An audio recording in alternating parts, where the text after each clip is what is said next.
Day 285 of 1,461 days of ignoring the Trump administration. I am not a self-help guru. I'm just trying to help myself. If you are a cinephile, today is for you. I was listening to the current episode of the film discussion podcast Blank Check. The series they are currently in the middle of is on the Coen brothers, and today's film is Inside Llewyn Davis, which the host and guest say is their favorite Coen brothers movie and one they love in general. I remember seeing this movie in the theater and really disliking it and couldn't remember exactly why, so I wanted to listen to this episode for that reason. I thought that I probably felt this way because of my 3+ decades long career in the music industry. This film is about a struggling musician, so maybe it was just too on the nose for me, and that must have been why I didn't like it.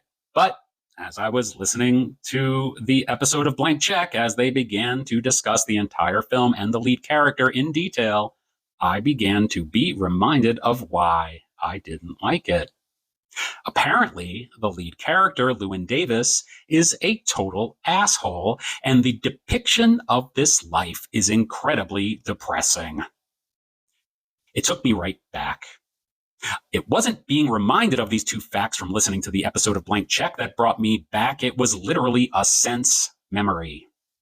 I could feel what it felt like when I saw this film almost 22 years ago. I said out loud, "Oh, this is why I hated this movie. This guy's a dick, and everything that happens to him and is caused by him is totally fucking depressing." I don't like movies like that.